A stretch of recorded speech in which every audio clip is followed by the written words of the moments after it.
Trinomials without a leading coefficient. So what is, bless you, what is your, I told you it was going to sting. You'll be fine. It's going to get cold and tingly in a minute. You'll be fine. All right, so what is a GCF? Yes, what is that? Two numbers. And with a variable? With a variable, the lowest exponent, right?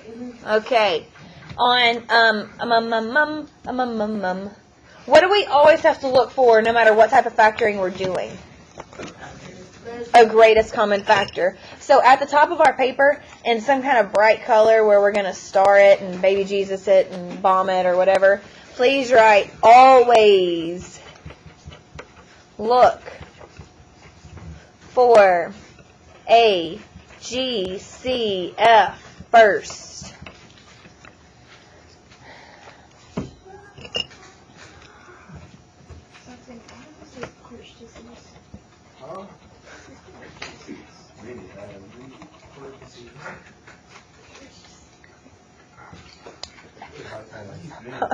This is like Mario.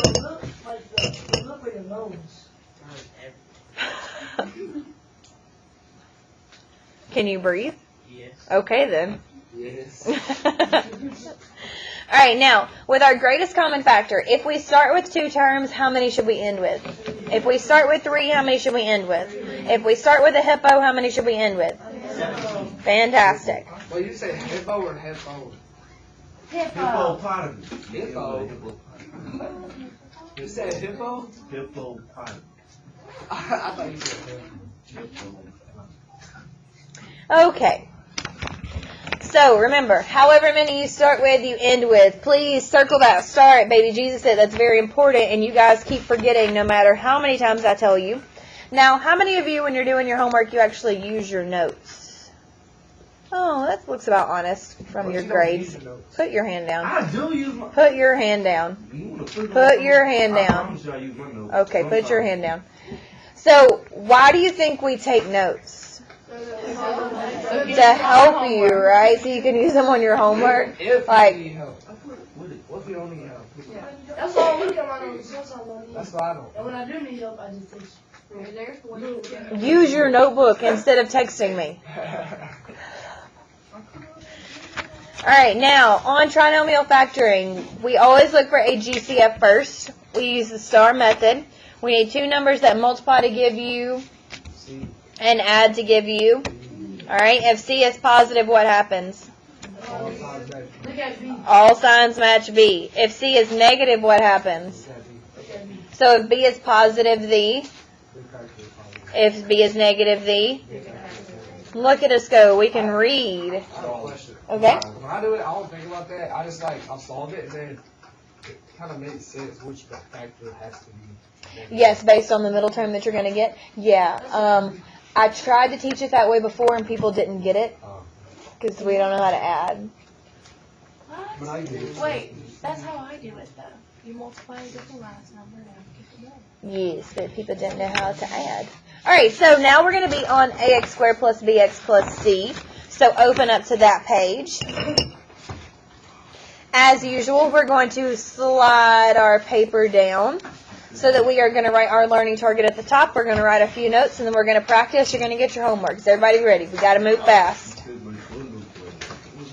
Got to move fast. Got to move fast. Learning target. I can factor a trinomial with a leading coefficient.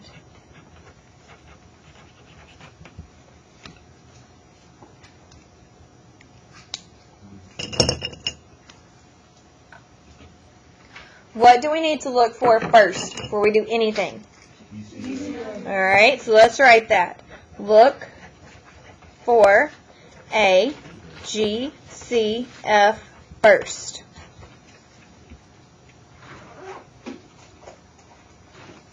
Do the rules of trinomial factoring that we learned before still apply?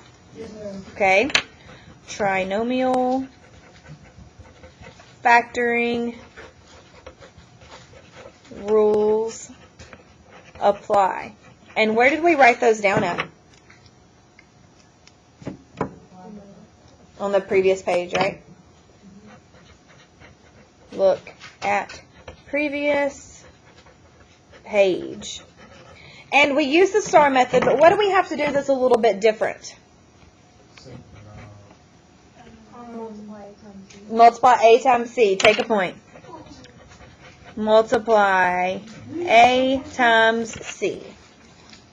I don't know what you just said. Oh, okay. Are we ready?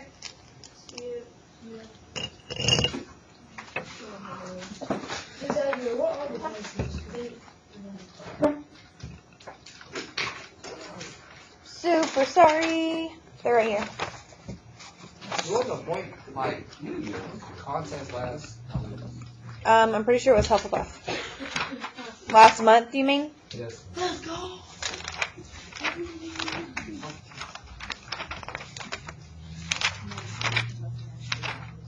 Okay, are we ready?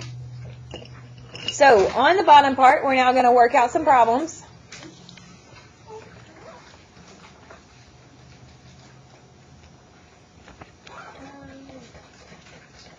Factor each trinomial. Our first one that we are going to factor together is 3x squared minus 11x minus 20.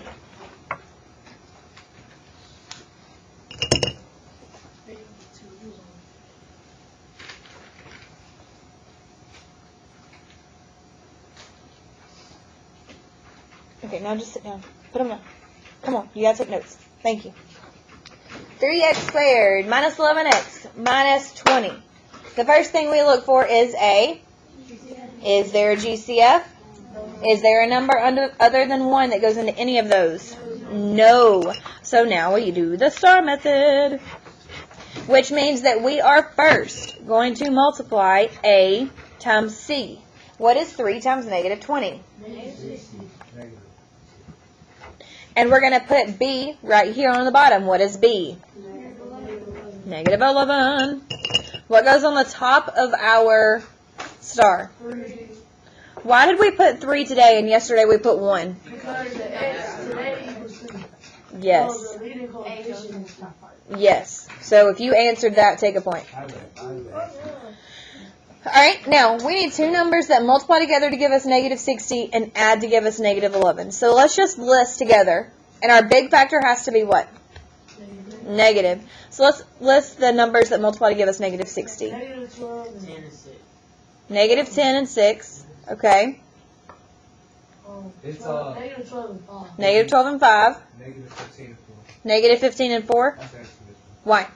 Because the negative 15 plus 4 equals negative 11. Okay. So what are we going to write on the bottom? Negative 15 and 4. You have to simplify 3 and 15 to get 1/5. Yes. Now you have to simplify. Now, does this fraction on the right reduce? So what do we do with it? Put it in Keep it and put it in your parentheses. What goes in the front of our parentheses? Why? Because it doesn't simplify. It's our leading coefficient. It's on top. Take a point if you answered. All right. And why did I write an x with that 3? It's x squared. Yeah. All right. And what goes back behind? Plus 4. Okay. Now, what is 3 and negative 15 reduced to? 1 negative 5. So how am I going to write that in my parentheses? It's like we've learned something. Have we already done this? Yes. Well, we also already did GCF and the other one, and y'all still did terrible on those. It is. All right, B, as in potato. We got time for dos mas and then homework. Now, we're going to shake it up a little bit. Get excited. All right, 4x squared plus 38x plus 70. I love this problem. And who thinks they can tell me why I love this problem? Cheney. Be divided by 2. It has the greatest number. It has a GCF. Take a point. And what is the GCF of those three numbers? 2. So we're going to divide all of those terms by 2. And since I'm dividing everything by 2, do I still need 2 in my answer? Yes. Because you factored it out. That's part of your problem. So what is 4x squared divided by 2? 2x squared. Alright, and what is 38x divided by 2?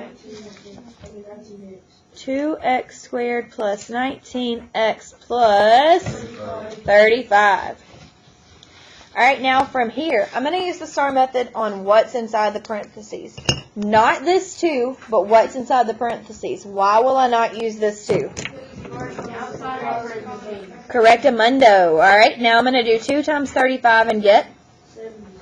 Okay. What am I going to put on the bottom? 38. Oh, Whoa. Oh, Hold on. 19. Why do I put 19 and not 38? Because you Because I put this, right? And it just so happened to work out that 2 times 35 is 70. So make sure you put the middle term of what's inside your parentheses. All right, what goes on top? 2. Why not 4? Because you already. Oh no. Because you said right there. Instead of parentheses. Because I reduced already, right? I've already factored that 2 out, so I have to use this 2. Okay, what 2 numbers multiply to give us 70? 7 and 10, 5 and 14. Which one of those adds to give us 19? So what goes on bottom? All right. Now, which fraction does not reduce? The 2/5, right? So how am I going to write that? 2x plus. What am I missing so far? Oh, the 2. The 2 needs to be in the front. Okay, what is 2/14 reduced to? And how do I write that in my parentheses? X plus 7.